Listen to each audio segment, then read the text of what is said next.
सत्य, शांति और ज्ञान की प्राप्ति करने वाली गौतम बुद्ध की नैतिक कहानियां हमारे जीवन के लिए प्रेरणा की स्रोत हैं। हम भगवान बुद्ध के बताए हुए मार्गों पर चलकर अपने जीवन को खुशियों से भर सकते हैं। इस वीडियो में हम आपके लिए प्रेरणा से भरी गौतम बुद्ध की कहानियां लेकर आए हैं, जिन्हें देखकर आप सभी को जरूर सीख मिलेगी। तो चलिए शुरू करते हैं। दोस्तों, किसी के भी मन की बातें जानने के लिए 3 तरीके होते हैं, लेकिन इन तीनों तरीकों को समझना अति आवश्यक है। यदि आप इन तीनों तरीकों को समझ लेते हैं तो आप किसी के भी मन की बातें बड़ी ही आसानी से जान सकते हैं, समझ सकते हैं। तो चलिए इसे एक बुद्ध कहानी के माध्यम से समझते हैं कि किस तरह से आप दूसरों की मन की बातें जान सकते हैं, समझ सकते हैं। बहुत समय पहले की बात है। एक छोटा सा गांव था। उस गांव में 2 भाई रहा करते थे। बड़ा भाई अंधा था, जिस कारण वो हमेशा घर पर ही बैठा रहता था, और छोटा भाई खेती किया करता था। लेकिन खेतों में अधिक जानवर आने से पूरी फसलें नष्ट हो जाती थीं, जिस कारण छोटा भाई बहुत परेशान हो चुका था। तभी उसे एक तरकीब सूझी। एक दिन उसने सोचा, खेतों में से इन जानवर को भगाने के लिए क्यों ना मैं अपने बड़े भाई की मदद लूं। वैसे भी बड़े भैया अंधे हैं। अगर वह खेत में बैठे रहेंगे और जानवरों की आहट आने पर वो उन्हें जोर से चिल्लाकर भगा सकते हैं, जिससे हमारी फसलें बच सकती हैं। इसलिए उन्हें मैं खेत में बिठा देता हूं।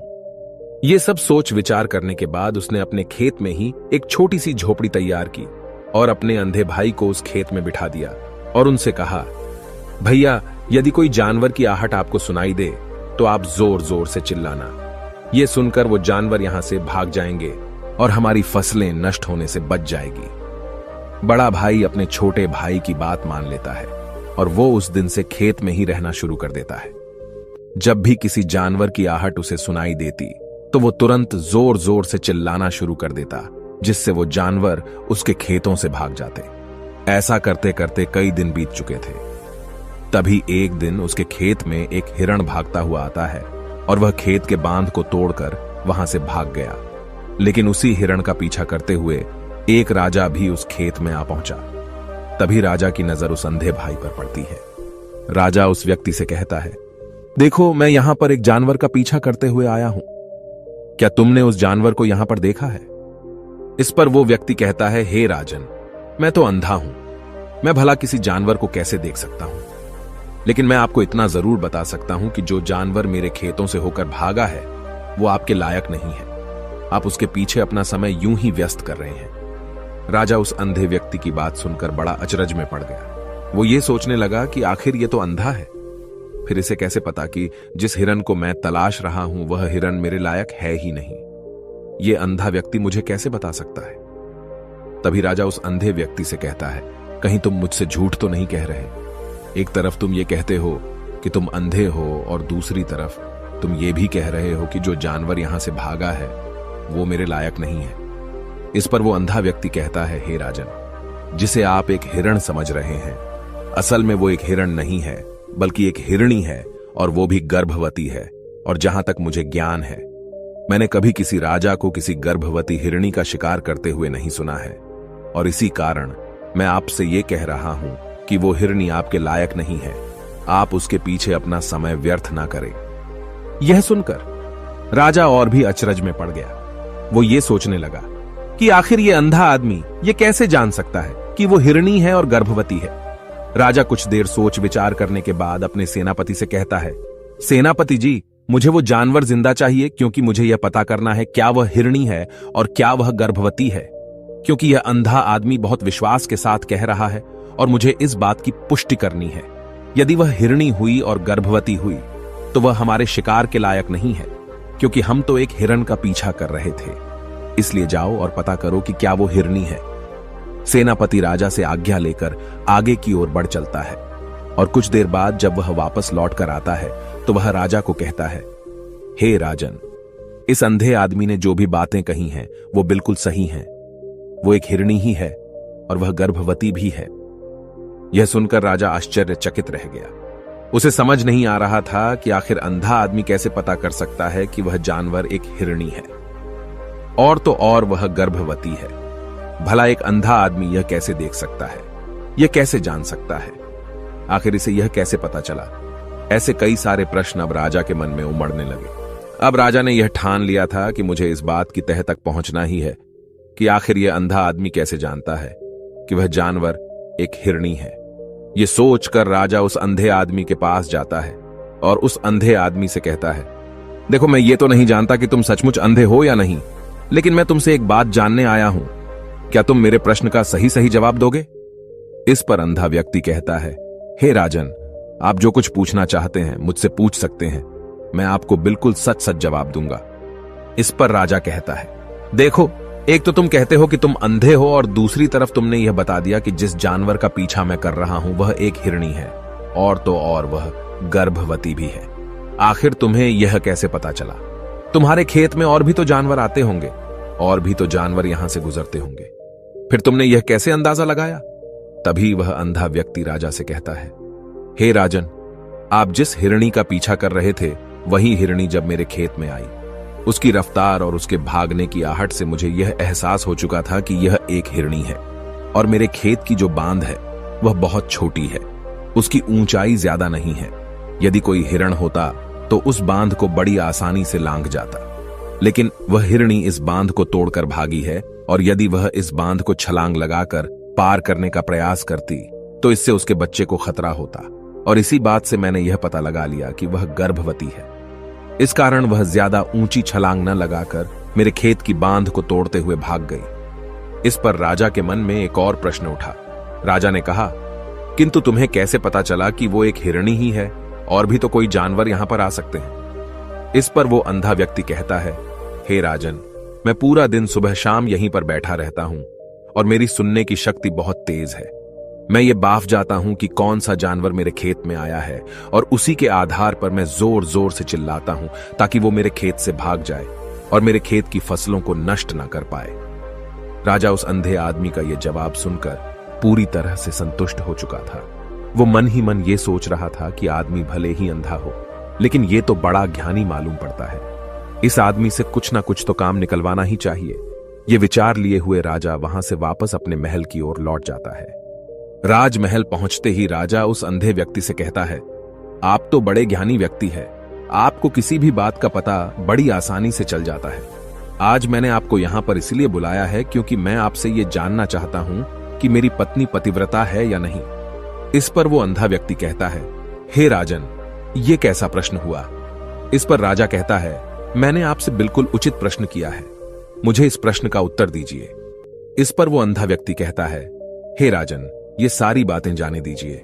आपकी शादी को इतने साल बीत चुके हैं और अब आप ये बात क्यों जानना चाहते हैं? आपके मन में ऐसे प्रश्न क्यों उठ रहे हैं? इस पर राजा जिद करते हुए कहता है, देखिए, आपको मुझे इस प्रश्न का उत्तर तो देना ही होगा। यदि आप मुझे इस प्रश्न का उत्तर नहीं देंगे तो मैं आपको मृत्युदंड दे दूंगा। राजा के मुख से यह बात सुनकर वो अंधा व्यक्ति कहता है, हे राजन, यदि आप इस प्रश्न का उत्तर चाहते हैं तो उसके लिए आपको मेरा एक काम करना होगा। राजा कहता है, बोलो, मुझे क्या काम करना होगा? इस पर व्यक्ति कहता है, इसके लिए आपकी पत्नी को मेरे साथ कमरे में अकेले छोड़ना होगा। उस अंधे व्यक्ति की यह बात सुनकर राजा पहले तो क्रोधित हो जाता है, लेकिन फिर कुछ सोच विचार करने के बाद वह उस व्यक्ति की बात मान लेता है और अपने सेनापति को आदेश देता है, सेनापति जी, इस व्यक्ति को और मेरी पत्नी को एक कमरे में कुछ देर के लिए अकेला छोड़ दे। सेनापति बिल्कुल वैसा ही करता है। अब राजा की पत्नी और अंधा आदमी एक कमरे में बंद हो चुके होते हैं। तभी वो अंधा आदमी राजा की पत्नी से कहता है, मुझे आपको छूना है।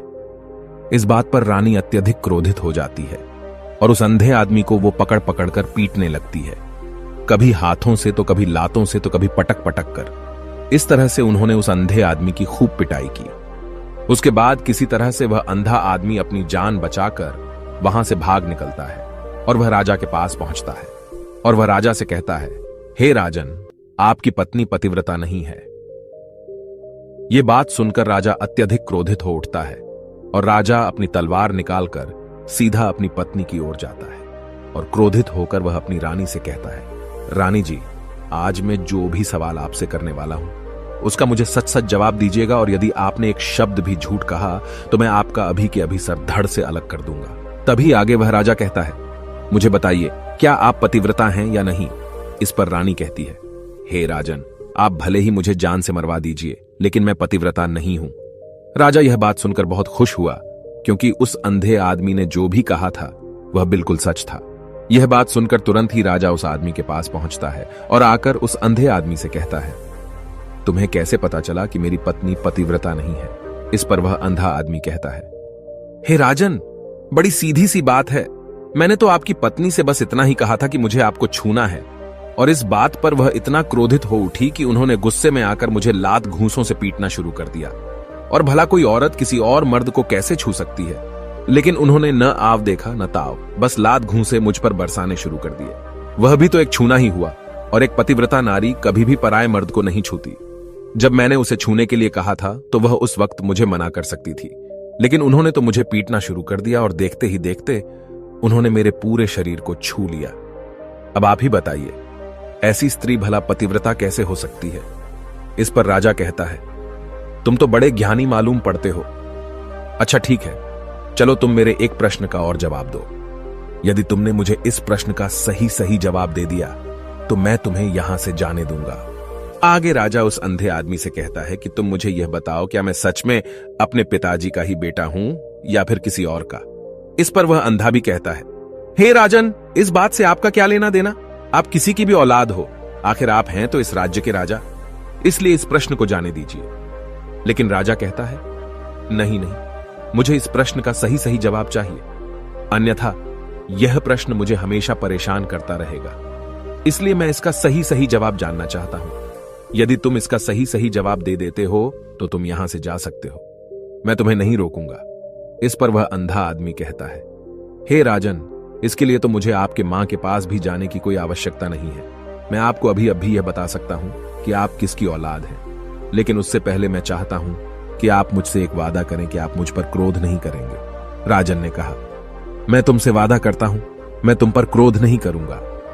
इसके बाद वह अंधा आदमी राजा से कहता है, हे राजन, आप है तो अपने ही पिता के पुत्र, लेकिन आप पर एक कंजूस सेठ की छाया पड़ी हुई है। यह सुन राजा बहुत क्रोधित हो उठा और वह तुरंत तलवार निकालकर अपनी मां के पास जा पहुंचा। वह वहां पर पहुंचने के बाद अपनी मां से कहता है, मां, मुझे सच सच बताइए, क्या मैं अपने ही पिता का पुत्र हूं या नहीं? यदि आपने मुझे सही सही नहीं बताया तो वह यहीं पर अपने प्राण त्याग दूंगा। मुझे बताओ क्या सच है? इस पर उस राजा की मां कहती है, बेटा, तू है तो अपने ही पिता का पुत्र, लेकिन तुम्हारे ऊपर एक कंजूस सेठ की छाया पड़ी हुई है। जब मैं एक बार नहाने के बाद अपना मुंह आईने में देख रही थी, तभी उस कांच के पीछे मुझे एक कंजूस सेठ नजर आता है और उसी की छाया तुम पर पड़ चुकी है। यह सुन राजा बहुत खुश हो जाता है और वह तुरंत दौड़ा दौड़ा वापस उस अंधे आदमी के पास पहुंचता है और उस अंधे आदमी से कहता है, तुम्हें यह कैसे पता चला कि मुझ पर एक कंजूस सेठ की छाया पड़ी हुई है? इस पर वह आदमी कहता है, हे राजन, आपने मुझसे कई सारे सवाल पूछे जिनका जवाब मैंने आपको सही सही दिया है। यदि कोई और राजा होता तो मुझे इसके बदले में ढेरों सारे इनाम मिल चुके होते, लेकिन अब तक आपने एक फूटी कौड़ी तक नहीं दी है। इस बात से ही मैंने अंदाजा लगा लिया था कि आप बहुत कंजूस हो। यह बात सुनकर राजा जोर जोर से हंसने लगा और कहता है कि आप जो भी मांगेंगे वह मैं आपको अवश्य दूंगा, लेकिन मुझे यह बताओ कि तुम्हें कैसे पता चल जाता है कि कौन सी बात सही है और कौन सी गलत? तुम किसी भी बात का इतना सटीक और सही जवाब कैसे दे पाते हो? इस पर वह अंधा आदमी कहता है, हे राजन, मैं तो वैसे ही अंधा हूं। यदि मेरी आंखें होती तो मैं किसी की भी मन की बातें बड़ी सरलता से जान लेता। मन की एक भाषा होती है और यह भाषा मनुष्य के शरीर के व्यवहार के रूप में देखी जा सकती है। उसकी आंखों से, उसके होठों से, उसके काम करने के तरीके से, उसकी क्रियाओं से पता किया जा सकता है कि उसके मन में क्या चल रहा है। उसके आधार पर हम किसी के भी मन की बातें जान सकते हैं। लेकिन मैं तो अंधा हूं, मैं देख नहीं सकता, इसलिए मैं क्रियाओं से देखता हूं। यदि मुझे कोई बात जाननी हो तो अगले आदमी को कुछ काम देना पड़ता है, जिस पर वह व्यक्ति किस प्रकार काम करता है, किस तरीके से इस काम को करता है, उसके आधार पर ही मैं यह पता कर पाता हूं कि उसके मन में क्या चल रहा है। तभी वह राजा कहता है, तो क्या इसका अर्थ यह हुआ कि मैं भी किसी के मन की बातें जान सकता हूं? इस पर वह अंधा आदमी कहता है, हे राजन, अवश्य आप भी किसी भी व्यक्ति के मन की बात जान सकते हैं, किंतु उससे पहले आपको अपने ऊपर काम करना होगा, और वह काम है अपने मन को शांत करना, अपने मन को वर्तमान में लाना होगा, जिसके लिए मैं आज आपको 3 तरीके बताने वाला हूं। और ये तीनों ही तरीके बड़े ही आसान और सरल हैं। किंतु हे राजन, उससे पहले आपको एक काम करना होगा, अपने मन को एकाग्र करना होगा।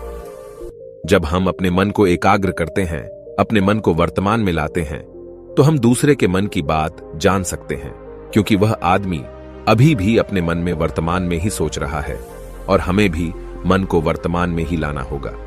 तभी हम उसके मन की बातें जान सकते हैं। यदि हम अतीत में हुई घटनाओं के बारे में सोच रहे हैं, तो वह जो अगला आदमी वर्तमान में सोच रहा है, वर्तमान में अपने मन में बात कर रहा है, वह हम कैसे जान पाएंगे? क्योंकि हम तो अतीत की घटनाओं में डूबे हुए हैं। इसलिए किसी के भी मन की बात जानने के लिए सबसे पहले हमें हमारे मन को एकाग्र करना होगा, उसे वर्तमान में लाना होगा। आगे वह व्यक्ति राजा से कहता है, हे राजन, जो 3 तरीके मैं आपको बताने वाला हूं, इन 3 तरीकों से बड़ी आसानी से किसी के भी मन की बातें जान सकते हैं। उसके बाद वह अंधा आदमी राजा से कहता है, हे राजन, जो सबसे पहला तरीका है वह है आंखों पर ध्यान देना। किसी व्यक्ति से बात करते वक्त उसकी आंखों में देखना, उसकी आंखों पर ध्यान देना जो सबसे ज्यादा जरूरी है, क्योंकि आंखें बोलती नहीं पर बहुत कुछ कह जाती हैं। यदि हम किसी व्यक्ति की आंखों के इशारों को समझना सीख जाएं, हम यह जान पाएंगे कि व्यक्ति के दिमाग में क्या चल रहा है, वह क्या सोच रहा है और अभी वह क्या करने वाला है। मेरे पास आंखें नहीं हैं, लेकिन मैंने अपने गुरु से यह विद्या सीखी है, क्योंकि बहुत सालों पहले मेरे पास आंखें थीं और मैं उस वक्त लोगों के मन की बातें केवल उनकी आंखों से ही जान लेता था। इसलिए यदि आप भी दूसरों की मन की बातें जानना चाहते हैं, तो आपको भी उनकी आंखों पर गौर करना चाहिए, जैसे कि उनका आकार कैसा है, वह कब, कहां और किधर देख रहे हैं। यदि उसकी आंखें यहां वहां घूम रही हैं, जब आप उससे बातें कर रहे हैं, तो वहां वह इधर उधर मोड़ रहा है, कभी ऊपर तो कभी नीचे या कभी आसपास, या फिर उसकी आंखें खुश नजर आ रही हैं या फिर आंखें निराश नजर आ रही हैं, जैसे कि चोर होता है। उसकी आंखों में जब हम देखते हैं तो हमें यह पता चलता है कि अगले आदमी ने कोई गलती की है। ठीक उसी प्रकार जब हम किसी चालाक व्यक्ति की आंखों में देखते हैं, तो आपको पता चलेगा कि उसकी आंखों में एक भाषा होती है। एक बहुत ही सीधा और आसान तरीका होता है। यदि आपको यह पता लगाना है कि सामने वाला व्यक्ति आपसे झूठ कह रहा है या फिर सही, तो आपको उसकी आंखों पर ध्यान देना अति आवश्यक है।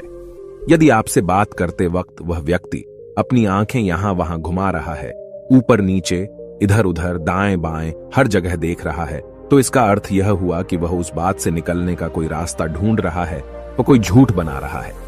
यदि सामने वाला व्यक्ति आपसे कुछ झूठ कहने का प्रयास कर रहा है, तो वह आपसे नजर नहीं मिलाएगा। वह यहां वहां देखेगा, ऊपर नीचे देखेगा, लेकिन वह आपकी आंखों में आंखें डालकर कभी नहीं देख पाएगा, क्योंकि उसे डर है कि यदि उसने आपकी आंखों में आंखें डालकर देखी तो उसका झूठ पकड़ा जाएगा और लोगों को सच्चाई का पता चल जाएगा। और इसी प्रकार कुछ और भी भाषाएं होती हैं। जब आप किसी की आंखों में आंखें डालकर यह देखना शुरू कर देंगे कि उसके हाव भाव क्या है, ठीक उसी प्रकार चेहरे के हाव भाव होते हैं, जिससे हम मन की बातें बड़ी आसानी से समझ सकते हैं और इन्हें भी समझना बहुत जरूरी है। कभी कभी कोई व्यक्ति अपने चेहरे से जैसे आंख, होंठ और बहुत से कुछ अलग अलग व्यवहार करता है। यदि आप किसी व्यक्ति के चेहरे में गौर करेंगे तो आप आसानी से समझ पाएंगे कि वह व्यक्ति निराश है, जब व्यक्ति बहुत उदास है, या फिर वह बहुत खुश है, या फिर उसे कोई बहुत बड़ा दुख है। वह अपने अंदर क्या महसूस कर रहा है, ये सारी बातें हम उसके चेहरे के हाव भाव से पता कर सकते हैं। फिर चाहे इंसान जुबान से कुछ बोले या ना बोले, लेकिन आप उसके चेहरे से सब कुछ पता कर सकते हैं। आगे व्यक्ति राजा से तीसरा तरीका बताते हुए कहता है, हे राजन, इसी प्रकार तीसरी भाषा भी है, अर्थात तीसरा तरीका भी है, और वह है हाथों के इशारे और शरीर का व्यवहार। मन की बात समझने के लिए हमें हाथ के इशारे और शरीर के व्यवहार को समझना बहुत आवश्यक है। कोई व्यक्ति जब बात करता है तो आपने देखा होगा कि वो अपने हाथों को हिलाता रहता है, अपने हाथों से इशारा करता रहता है। बातों के साथ साथ अपना शरीर का जो व्यवहार है, अर्थात बॉडी लैंग्वेज, उसका भी पूरा उपयोग करता है, जिससे हमें यह पता चल पाता है कि वह व्यक्ति हमारी बातों पर कितना ध्यान दे रहा है और उसके मन में क्या चल रहा है। शरीर के व्यवहार को देखने के लिए उसके हाथ मटकाने, शरीर मटकाने और चेहरे पर बार बार हाथ लाने, हाथों का एक दूसरे से मसलना, ऐसी बहुत सी क्रियाएं होती हैं, उस पर हमें ध्यान देना अति आवश्यक है। मन की बात को समझने के लिए हमें शरीर के व्यवहार को भी समझना पड़ता है। यदि हम इन 3 तरीकों को सही तरीके से ध्यान देकर इन 3 तरीकों को अच्छे से समझ लेते हैं तो हम बहुत जल्दी किसी भी व्यक्ति के मन की बातें बड़ी सरलता और सहजता से जान सकते हैं। इसलिए यदि आपको किसी के मन की बातें जानी है तो आपको उसकी आंखों पर, उसके चेहरे पर, उसके शरीर के हाव भाव को और उसके हाथों को ध्यानपूर्वक देखना और समझना होगा, जिससे आप यह समझ पाएंगे कि आखिरकार उसके मन में क्या चल रहा है और वह क्या सोच रहा है। लेकिन उनसे पहले आपको अपने मन को एकाग्र करना होगा, शांत करना होगा और अपने मन को वर्तमान में लाना होगा। तभी आप उस व्यक्ति की इन सभी क्रियाओं पर ध्यान दे पाएंगे, उन्हें समझ पाएंगे। अन्यथा आप यदि अतीत की घटनाओं में व्यस्त हैं, भविष्य की योजनाओं में व्यस्त हैं, तो आप उस व्यक्ति के हाव भाव पर कभी ध्यान ही नहीं पाएंगे और न ही आप कभी यह समझ पाएंगे कि आखिर उस व्यक्ति के मन में क्या चल रहा है, वह क्या सोच रहा है। आपने देखा होगा कि ऐसे कई बड़े संत महात्मा हैं जो बड़ी ही शांति से आपको देखते हैं और आपको देखकर ही ये बता देते हैं कि आपके मन में क्या चल रहा है, आप उनसे क्या जानने आए हैं। और इसका सबसे बड़ा प्रमुख कारण यही है कि वह आपको पढ़ सकते हैं, आपको समझ सकते हैं, आपकी मन की बातें जान सकते हैं, क्योंकि उनका मन एकाग्र है, शांत है। और यही कारण है कि वह आपके मन की बातें बड़ी सरलता से समझ जाते हैं। यदि आपने अब तक पूरी कहानी को सुना है तो मैं आपसे एक छोटा सा अनुरोध करना चाहता हूं। कृपया इस चैनल को सब्सक्राइब करें ताकि मैं आपके लिए और भी ऐसी ही ज्ञान से भरपूर कहानियां लेकर आ सकूं। नमो बुद्धाय। मिलते हैं एक नई कहानी के साथ अगली वीडियो में।